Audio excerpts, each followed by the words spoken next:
সালাম আলাইকুম রহমতুল্লাহ। আমার হাতে এটা হচ্ছে নাক ফুরানোর আধুনিক সুই। যেই সুই দিয়া খুব সহজে গরুর নাক ফুরানো যায়।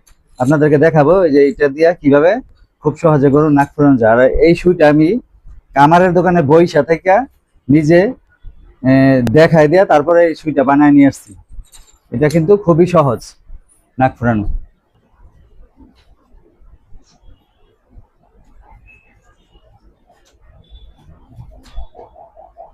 এই দেখেন কত সুন্দর নাক ফুরানো হয়ে গেল একদম সহজে। এটা দেখাও।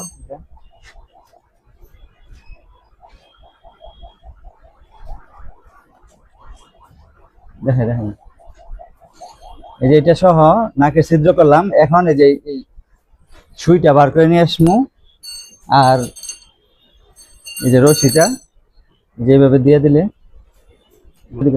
হ্যাঁ, এই যে কত সহজে নাক ফুরানো হয়ে গেল গরুর। যাদের গরুর খামার আছে আমি মনে করি প্রত্যেকটা খামারেরই একটা করে নাক ফুরানো সুইয়ের দরকার আছে। কারণ গরুর যদি নাক লাগানো থাকে তাহলে এটা বের করতে বা গরুর ওষুধ খাওয়াইতে খুবই সহজ হয়। আর যদি গরুর নাক ফুরানো না থাকে তাহলে কিন্তু গরুর ওষুধ খাওয়াইতে গেলে অনেক সমস্যা হয়। একদম নাক ফুরানো হয়ে গেল খুব সহজেই। এক ফুটা রক্ত কিন্তু বেরোয় না, দেখেন এই যে। ঠিক আছে।